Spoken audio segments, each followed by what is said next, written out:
Job important. ఎందుకంటే మా నాన్న జాబ్ నాకు రాలేదు. అది నాకు చాలా ఫస్ట్లో బాధలేదు, కానీ కొన్నాళ్ళ తర్వాత 2004లో బీఈడీ చేసిన తర్వాత డిఎస్సి ఎగ్జామ్ రాశాను నేను. 75 మార్కులు, 175 వస్తే పోస్ట్ వస్తుంది గుంటూరు జిల్లాలో. నాకు 73.5 వచ్చినాయి. 1.5 మార్కులు జాబ్ పోయింది. సరేలే, అప్పుడే కదా చేసింది, ఇంకా వస్తాయిలే అనుకున్నాను. కానీ అవకాశాలు కొత్తలో కాబట్టి మళ్ళీ ఏదైనా రాస్తే వస్తాయి అనుకున్నాను. రాలేదు. అంటే అంత రీచ్ కూడా కాలేదు నేను. అని చెప్పేసి ఇంకా నేను ఆ కౌన్సిలింగ్ కూడా వెళ్ళాను.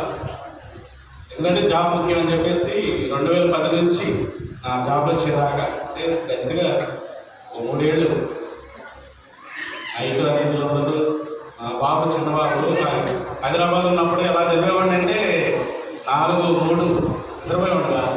జాబ్ కొట్టాలి బాగా పెట్టుకుంటాను అన్నమాట. కొట్టాలి